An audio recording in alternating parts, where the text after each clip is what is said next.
Sikiliza.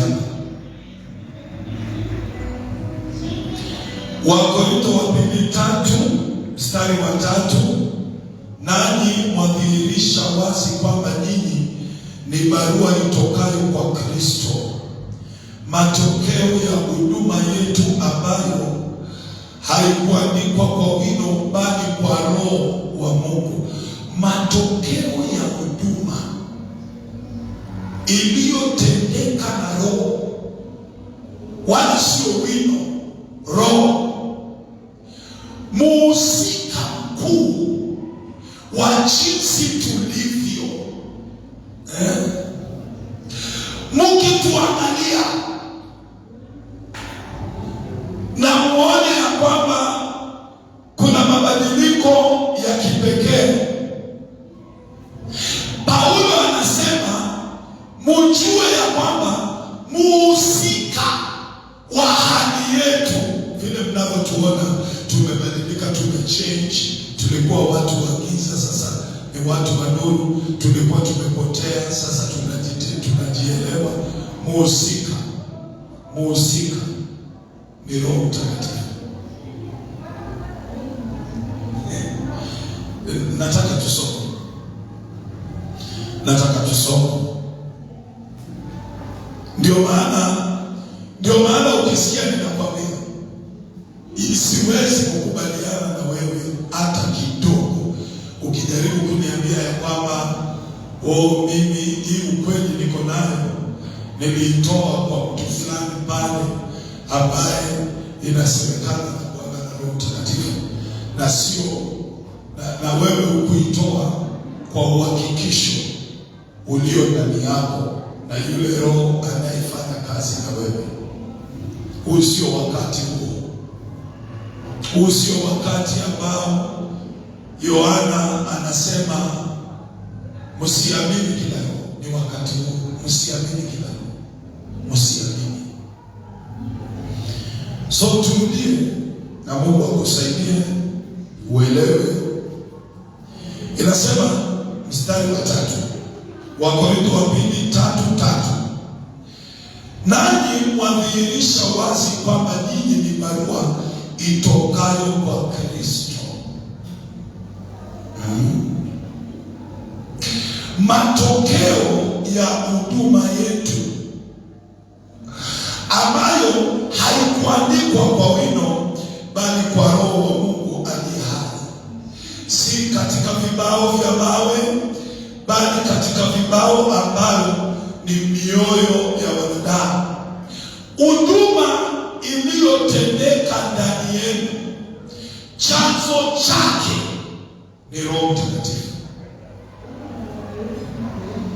Paul is not giving any credit kwa kazi ya Sinai, kwa kazi ya wino, kwa kazi ya maandishi yaliyoandikwa juu ya mawe. Hiyo ni kazi ya Sinai. Paul is giving every credit to the Holy Spirit. Ile kazi imetendeka ndani yenu. Mabadiliko mnayoona, upya wa roho na nia zilizo ndani yenu, ni huduma ya Roho Mtakatifu. Hakuna anayeweza kukuleta kwa ule ukamilifu unaohitajika na mbingu asipokuwa Roho Mtakatifu. Hakuna anayeweza kukukaribisha katika ule ushirika wa kiroho pamoja na Yesu Kristo na Baba isipokuwa ni Roho Mtakatifu. Na kama wewe unadai ya kwamba wewe uko na huyu Roho, basi huyu Roho anaanzia mbali. Roho anaanza mbali. Anaanza kuhakikisha ya kwamba mbali na kuwa wewe ni mtumishi wa Mungu, lazima uwe na tabia yake, kwa sababu ile tabia yake inafanya ukubwa kuliko ile karama. Roho Mtakatifu value kubwa. Usikute mtu ameandika ndani ya Biblia eti nijaposema kwa lugha za malaika na wanadamu, kama sina upendo mimi ni bure. Huyo mtu alielewa tabia ya Roho Mtakatifu ina value kuliko gharama yake. Hata nikiwa na imani ya kumoa milima na kuitupa baharini, hata nikauchukua mwili wangu ukateketezwa moto, kama sina upendo mimi ni bure. Yaani unaelewa mambo kwa namna ya Roho, kwa sababu Roho amekuhakikishia kilichokuleta katika ukamilifu wako ni huduma ya Roho. Kilichokuleta katika kubadilika ni huduma ya Roho. Kilichokuleta wewe leo hii unasomeka kuwa barua njema ni huduma ya Roho. Sio kazi ya wino, sio kazi ya maandishi ya mawe, ni huduma ya Roho.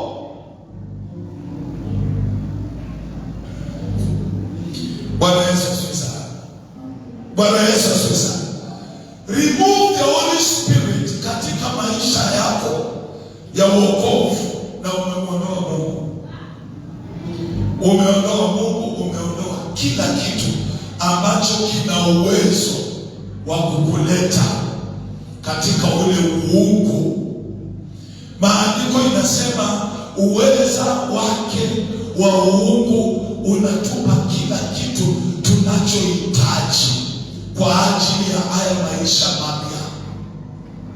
So when you remove the Holy Spirit, remove him.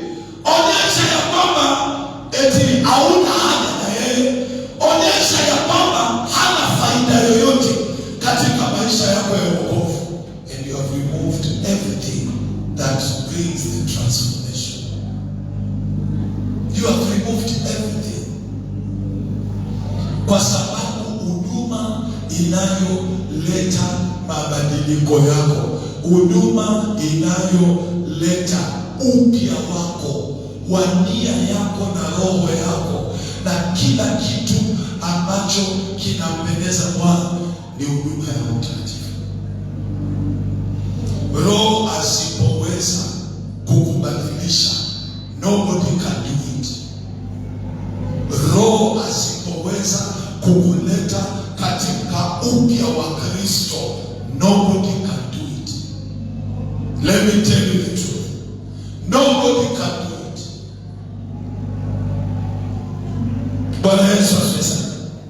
Utakuwa una pretend, utakuwa unatuenjoy, utakuwa unajaribu kutawala mwili wako kwa sheria kali, utakuwa unaimpose tamaduni za dini ili uweze kukaa kama mtu wa Mungu. But in reality, hii maembe imeiva tu huku juu, ndani bado ni ngumu, ndani ni ngumu. Hii machungwa imeiva ngozi, ukiangalia ngozi unaona inakaa kabisa hii machungwa inafaa kukuliwa. But in reality, ile taste, mabadiliko ya ndani yanayoleta ukamilifu wa kuiva kwake bado. Sasa unakuta ngozi inapendeza, lakini taste ni chungu, ni bitter. And some of us tuko hivyo. Uokovu wetu ni wa chuchu,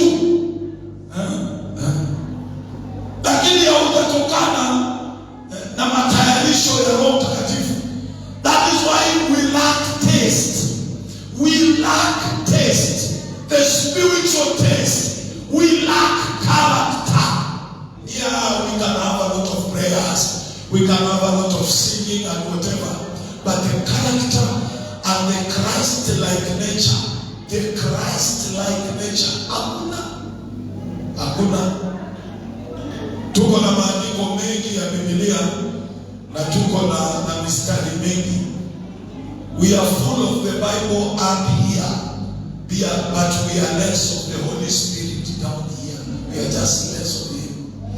Alafu sasa tunakuwa clouded na that thought ya kwamba kujaza maandiko hapa juu ni kujaza roho hapa ndani. Sasa umejaza maandiko hapa juu, sababu una upungufu wa roho, unataka kutuletea style, unataka kutuenjoy na visanga ya kwamba roho hapo hapa ndani.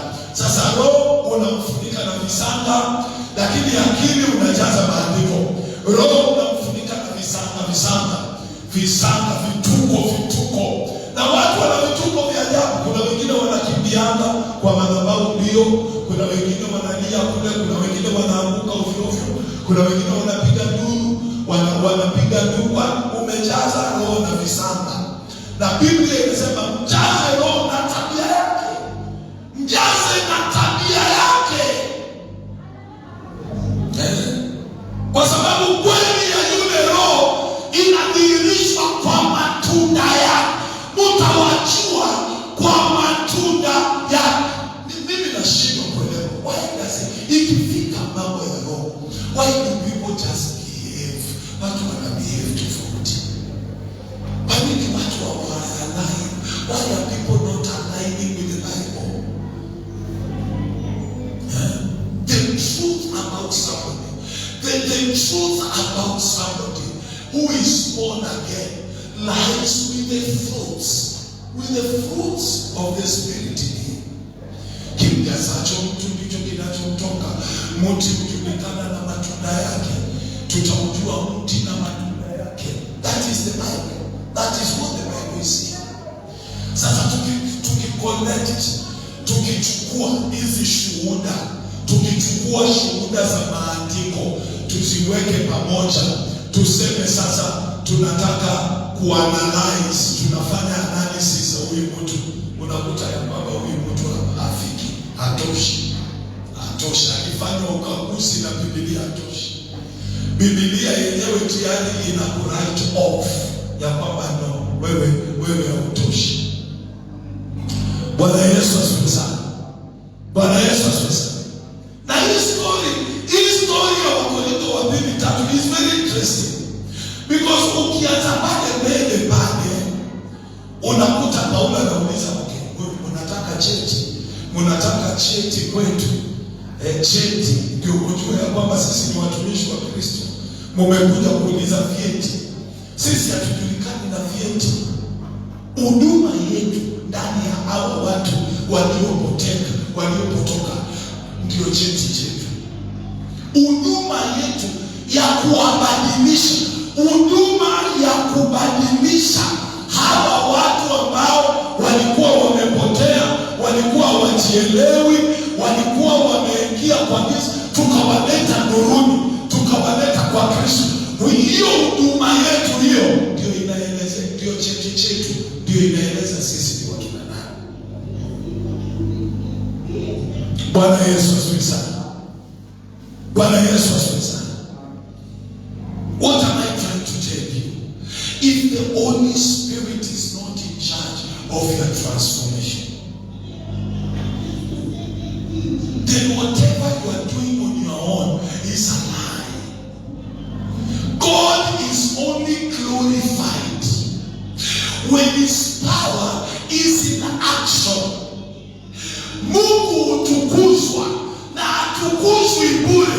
Utukuzwa na ile sababu ya kwamba uwezo wake ndio umehusika pakubwa kwa mabadiliko yao. Kwa nini tumpatie Mungu utukufu kwa kitu hakuna? Kwa nini tumuinue Mungu kwa kitu hakuna? Kwa nini? Sikiliza.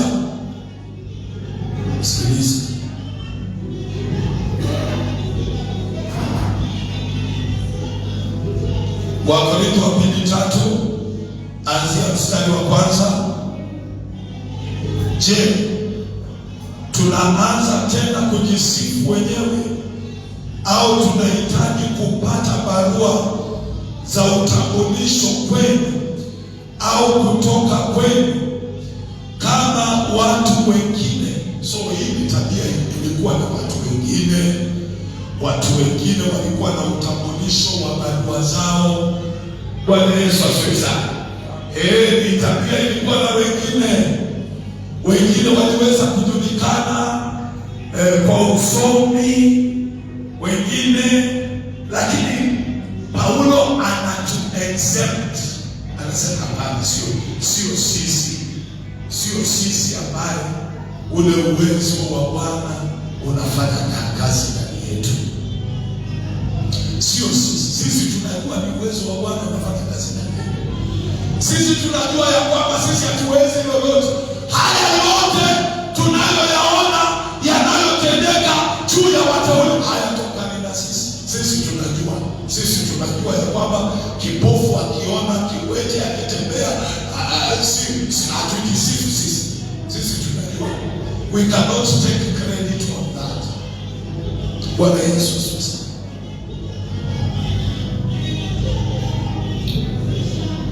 Sikiliza vile nasema. Je, tunaanza tena kujisifu wenyewe? Tunaanza kujisifu wenyewe?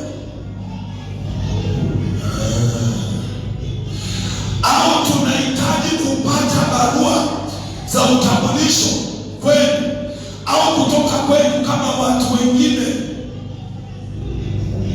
So ni tabia ilikuwa na watu wengine kama vile ilivyo leo.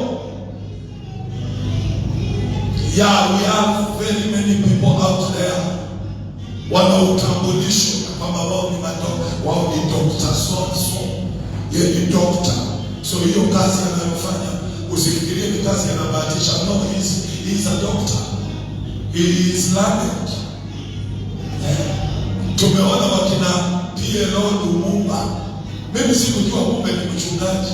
Nimeona siku hizi eti ni mchungaji. Eti hapo amevaa nguo nyeusi kwa kona.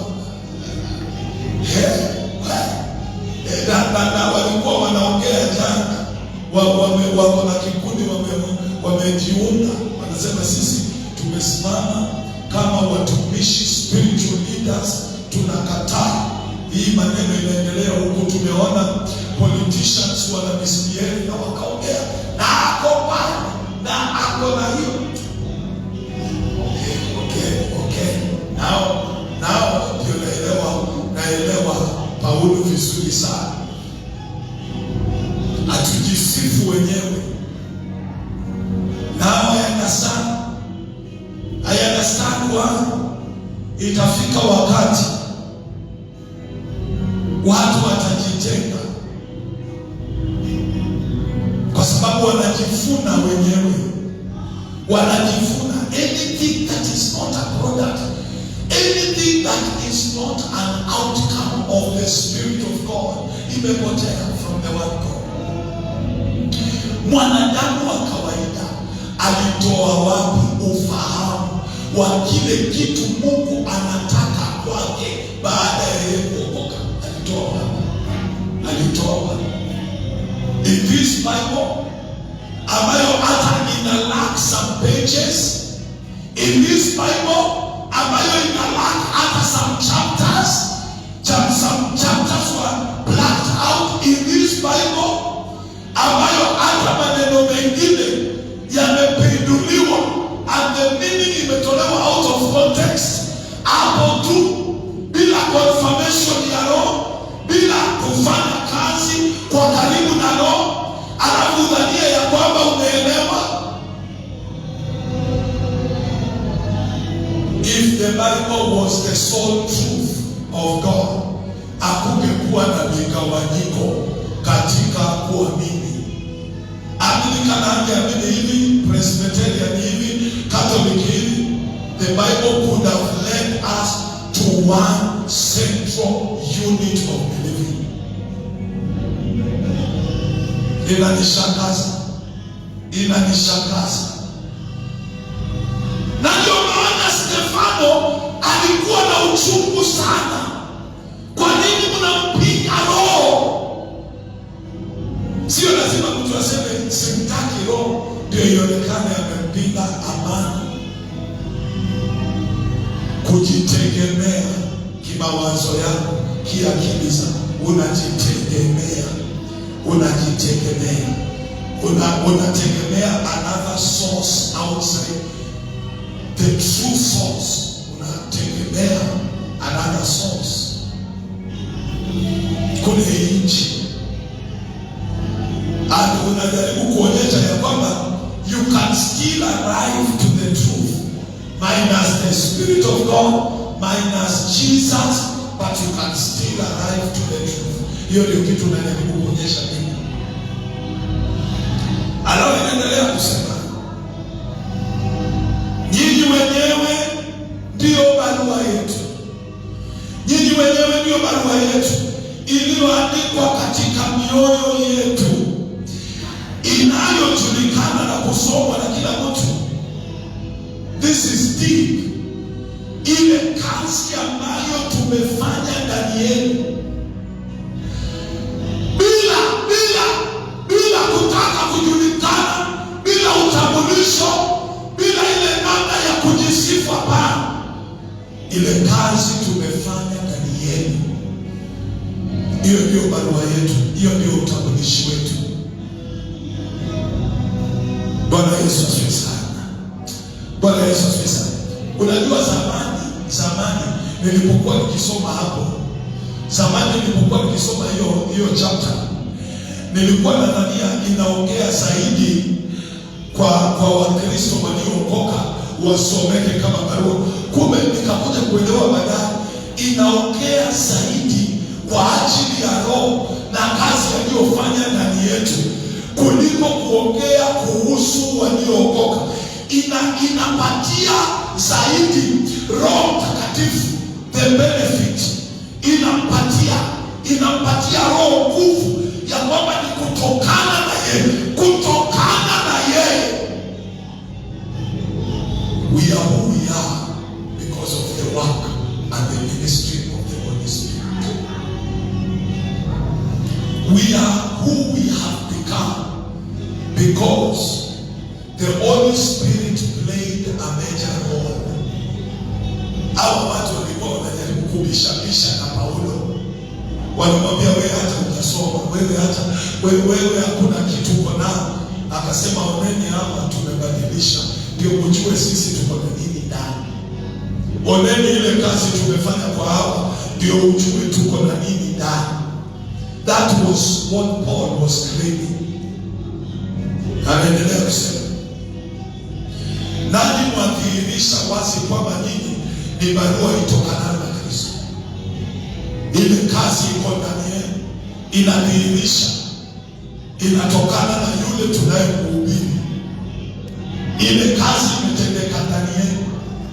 So it is not us tunatafuta sifa, it is not us tunatafuta utukufu, it is not out of us. Sasa sikiliza pale mbele vile inavyosema.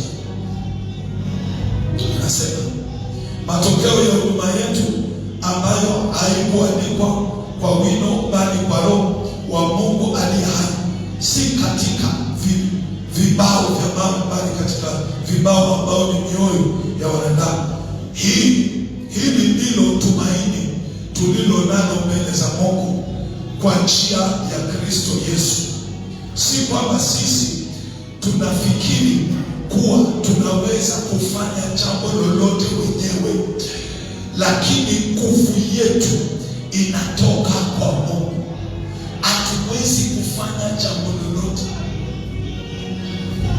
until you identify the power, the authority of the Holy Spirit in you.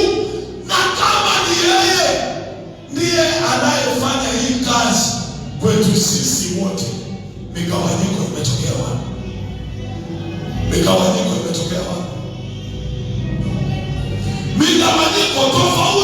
tofauti zimetokea wapi?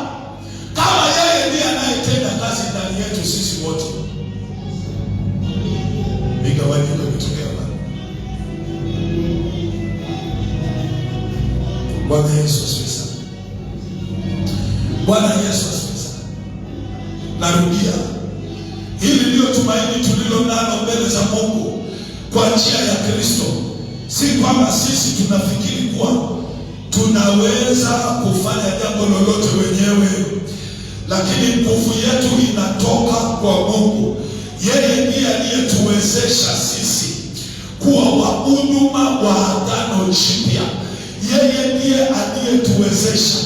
Hatungeweza bila yeye, hatungefaulu bila yeye, hatungefanya bila yeye. Whatever is happening to us is as a result of the Holy Spirit, the work of the Holy Spirit in us.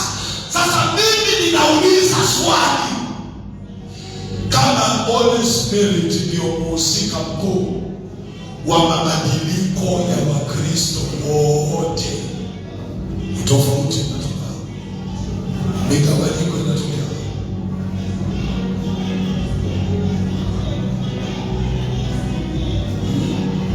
Kitabu cha Yuda, nataka usikie mwenyewe, nataka usikie mwenyewe, nataka usikie mwenyewe.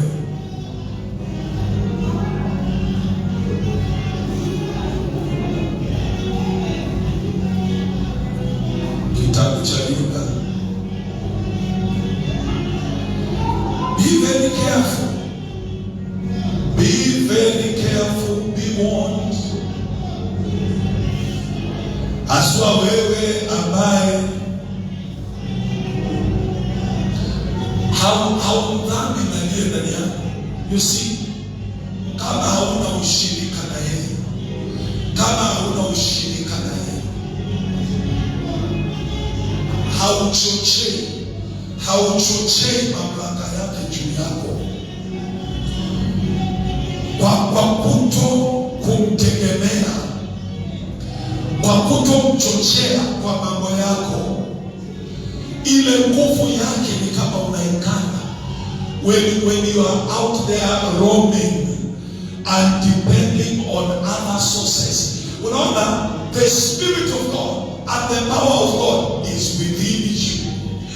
Lazima i-explode. Kama vile uwezo unaotawala mwili uko juu ya mwili, the only way ule uwezo wa mwili unatitimia ni wakati the power of the Spirit in you umeanza kuitumikisha mpaka ikachukua the power, the overall power.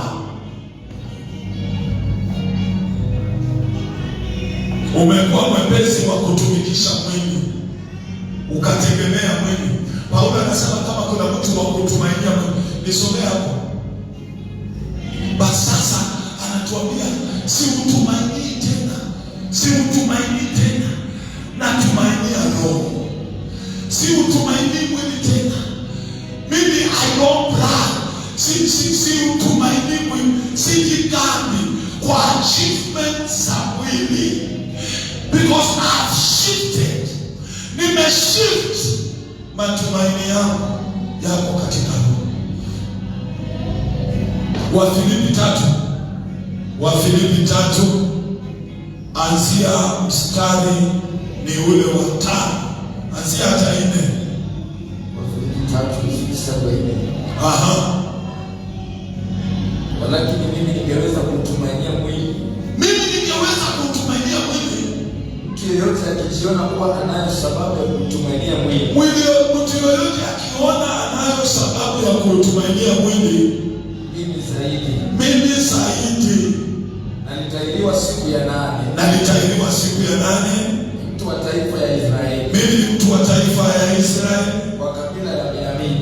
Wa kabila ya Benjamin. Waebrania.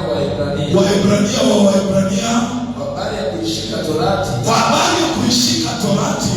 Farisayo. Mimi ni Farisayo. Kwa habari ya juhudi. Mwenye kuliudhi kanisa. Kwa habari ya haki patikanayo kwa sheria. Sikuwa na hatia. Lakini mambo yale yaliyokuwa faida kwangu. Na nihesabu kuwa hasara kwa ajili ya Kristo. The moment I got Christ, huyo peke yake ndiye alikuwa sasa majivuno yangu. Huyo ndiye alikuwa sasa fahari yangu. Hebu nisomee pale Wakorintho wa kwanza 2 anzia mstari wa kwanza.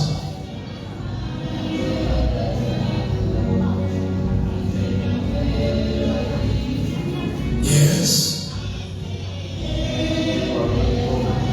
Wakorintho wa 2 mstari wa kwanza. Basi ndugu zangu, yes, mimi nilipokuja kwenu,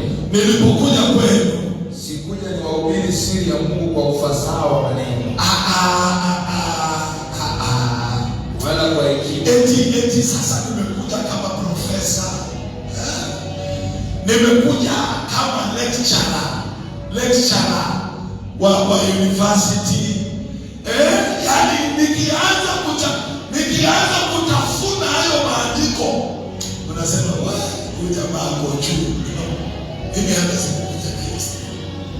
Mimi sikukuja Kristo. Because it was not me.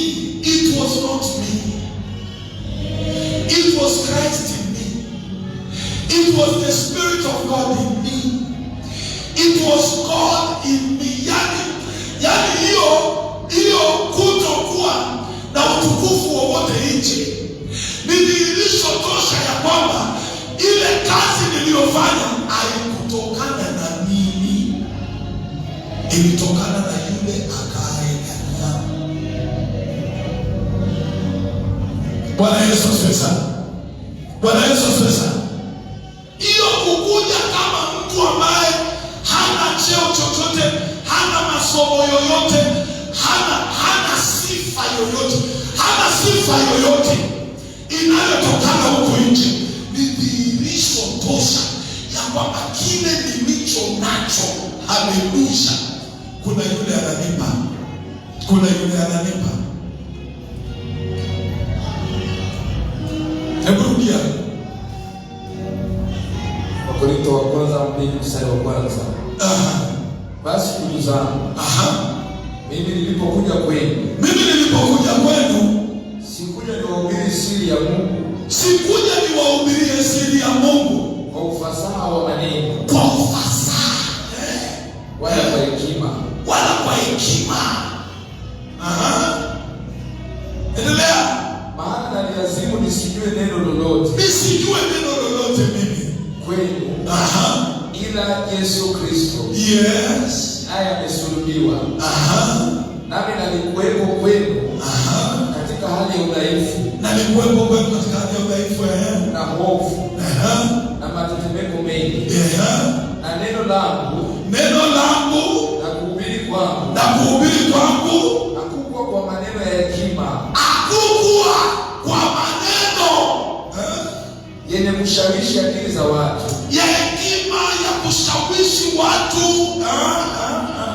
bali kwa dalili za Roho na za nguvu, ili imani yenu isiwe katika hekima ya wanadamu, bali katika nguvu za Mungu. Isiwe katika dalili za hekima za wanadamu, yes, bali iwe katika dalili za Roho. Bwana Yesu asifiwe sana. Bwana Yesu asifiwe sana. Ndugu yangu, inaniumiza roho when people do not want to ignite the power of the Holy Spirit in them. Inaniumiza roho sana. You are still dependent. Yani bado wewe ni dependent. You are still dependent. Mara leo umechotwa na mapokeo ya huyu, kesho umechotwa na mapokeo ya huyu, kesho kutwa umechotwa na elimu geni.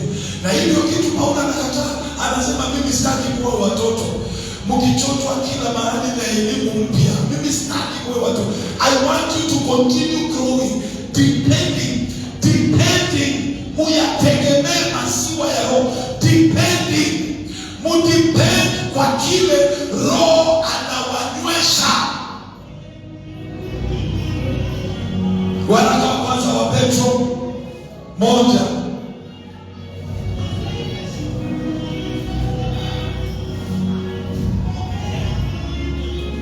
Bwana Yesu asifiwe sana. Bwana Yesu asifiwe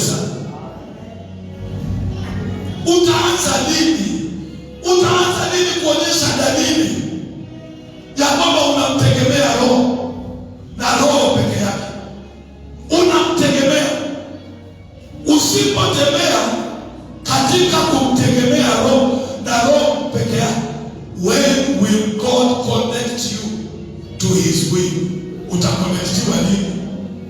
Utaungwa nini kwa lile kusudi la Baba? Kwa sababu anayekuunga ni Roho, anayekuleta katika lile kusudi na yale mapenzi ni Roho. Unaungwa pale ndani na Roho. Waraka wa kwanza wa Petro 1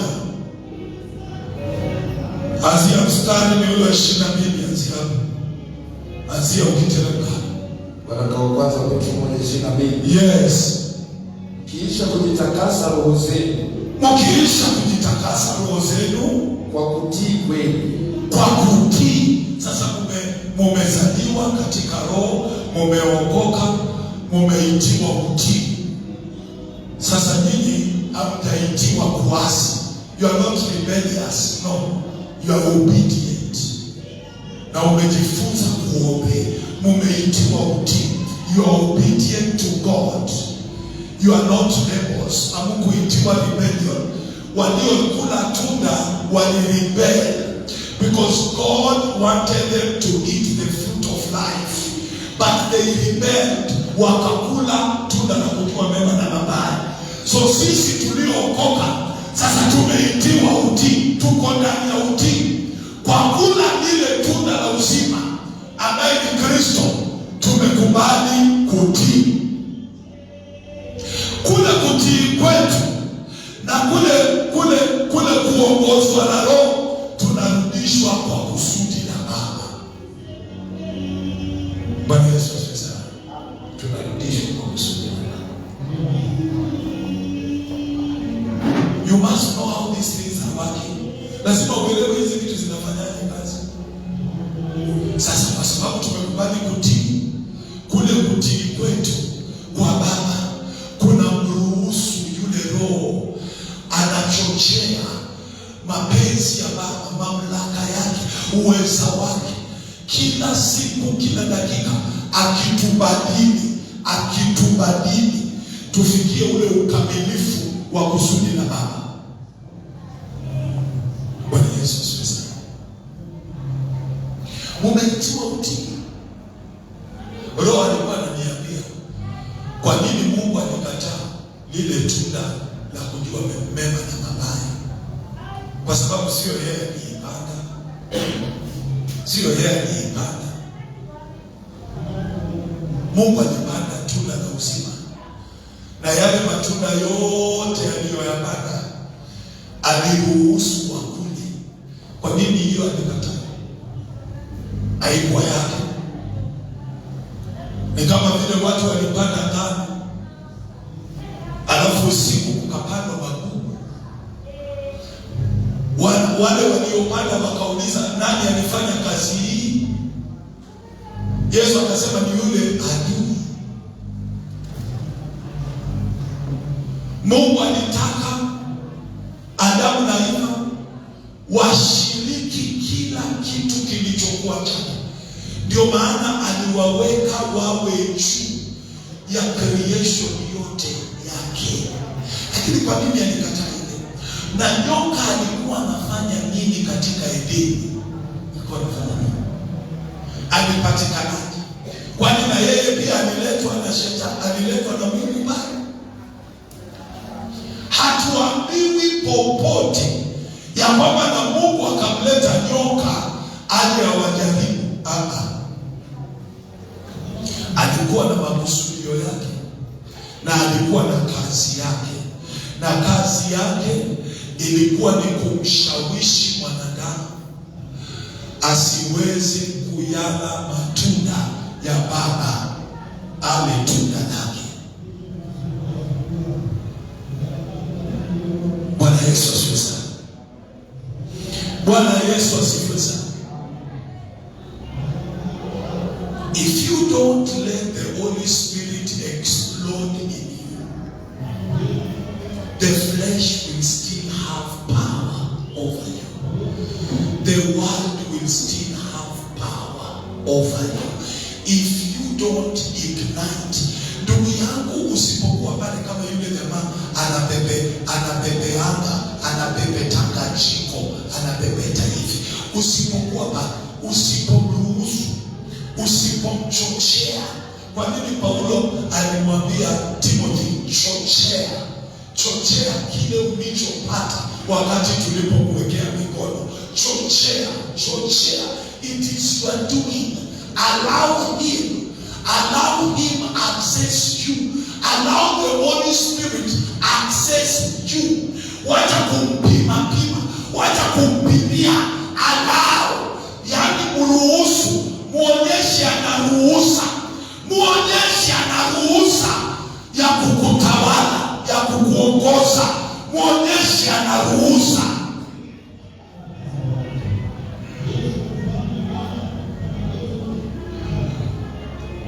Bwana Yesu asifiwe sana. Usipojiachilia kwa utenda kazi wake, usipojiachilia kwa mamlaka yake, he will not do that work. He will not do that work. Ndio maana tuna Wakristo ambao wako na shida kukaa kanisani, wako na shida kukaa na waliookoka, wako na shida. Ukristo unawasumbua kwa sababu hawajakaa kwa Roho, na Roho akawasaidia kukaa na kila mtu, kuwaelewa watu wote, kukaa na wenye imani ndogo, wao wakiwa na imani kubwa. Tuna Wakristo kanisani wanatupatia shida eti kwa sababu yeye ako juu kiroho, hawezi kaa na wale wako chini. Kwani Paulo anasema nini kwenye kitabu cha Warumi 14 na kitabu cha Warumi 15? Tuko na Wakristo, they are totally misbehaving kwa sababu ya kitu kidogo tu, neema fulani ambayo imezidi wengine, karama fulani ambayo imezidi wengine, kitu kidogo tu. Tuko na mpaka wachungaji wana kiburi cha kusema, Bwana, unajua wainjilisti wanakaa na nani alikwambia wainjilisti wanakaa? Nani alikwambia ofisi ya wainjilisti ni kidogo? All of these offices are equal. They are equal in glory. They are equal in authority. All of these offices. Hakuna ofisi ndogo. Kila ofisi ina utukufu wake. Ndio maana huwezi kuona pastor amejaza stadium. Mwinjilisti anaweza kuijaza na hata watu wakamiminika mpaka huko nje. Kila ofisi ina utukufu wake. Mimi ninashangaa manabii wa Kenya ndio wanajazaka watu. Manabii wa Biblia hawakujaza watu. Manabii wa Biblia walikuwa wanatembea katikati ya watu wakipeana ujumbe. Hawakuwa wanakusanya watu mahali pamoja wawaambie maneno. Wewe uliona ni wapi nabii Yeremia alikusanya watu? Nipatie wale watu waliokusanywa, wakakusanywa, wakakaa chini, na Isaia wakapewa unabii. Nipatie hao watu, nipatie. Bwana Yesu asifiwe. Walimu walipewa kazi ya kufundisha.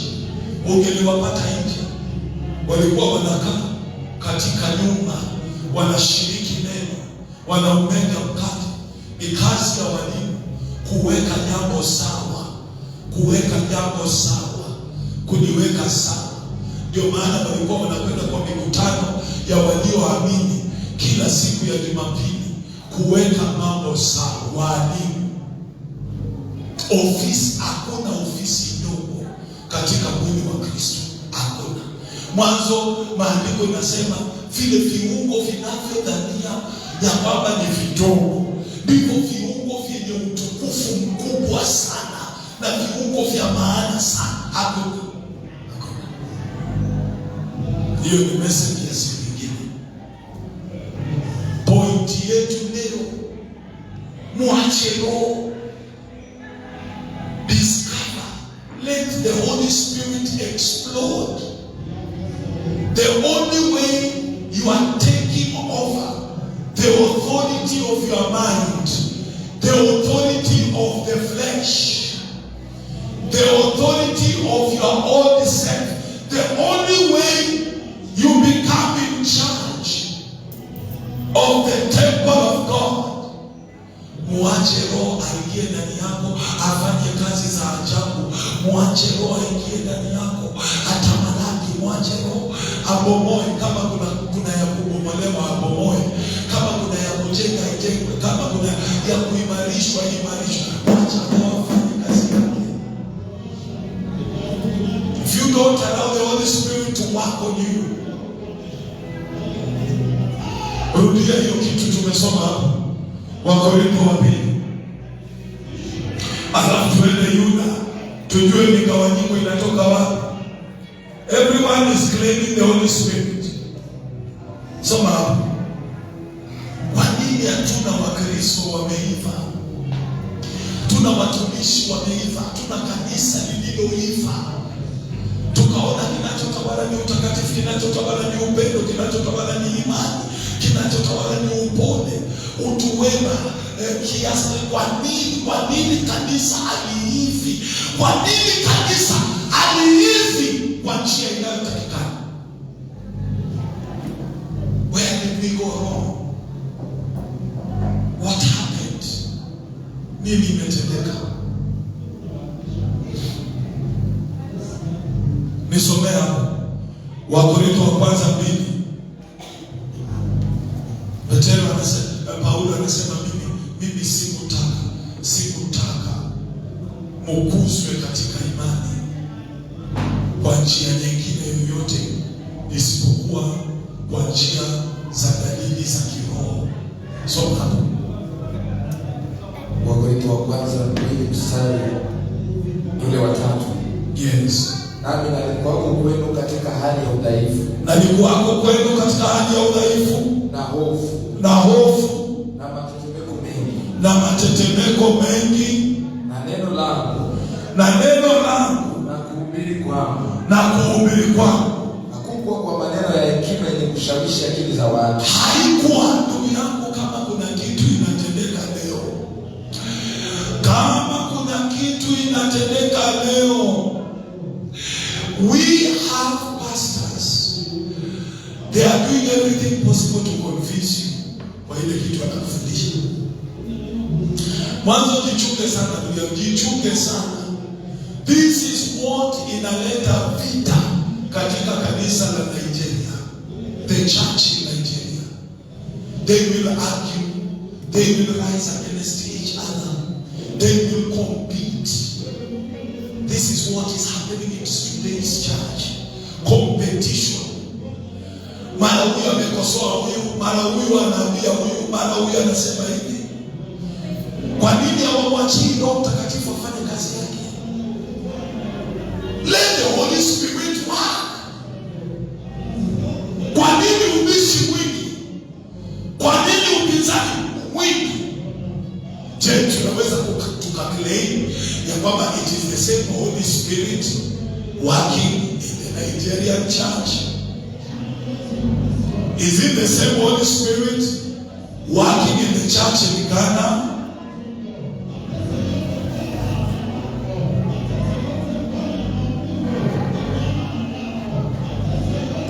Tunajua Priscilla na Aquila walipomkuta Apolo anahubiri, walifanya kitu ya heshima sana. Hata waliacha amalize kuhubiri. Alipomaliza walimchukua kwa faragha. Wakamwambia, this is the truth according to the Spirit. Yes, you are preaching well. You are preaching about our Lord Jesus Christ. Na umepingana na hawa Wayahudi kikweli, but that is not the truth according to the Spirit. This is what the Spirit is saying. Na wakamleta vizuri, wakamrekebisha. Pana uwezekano mkubwa walimfika utukufu wa Roho. Pana uwezekano mkubwa. May God help you to understand the truth as it is in Christ. Kama kuna shida inayotokana leo, wasomi hawa watu ambao wanataka kujulikana na vyeti na barua wameliukia kanisa, na kwa sababu wameondoa ushawishi wa visomo, wanatumia ushawishi wa maneno. Kuhubiri kwao kumesukumwa sana na ushawishi. Because kile wanachojivunia ni kile kilicho hapa juu kwao, sio kile kilicho hapa ndani kwao. But Paul was different. Paul alitaka kujivunia kile kilicho hapa ndani kwake. Akasema mimi nilitaka dalili za Roho zionekane. I wanted to bring about the Holy Spirit aonekane.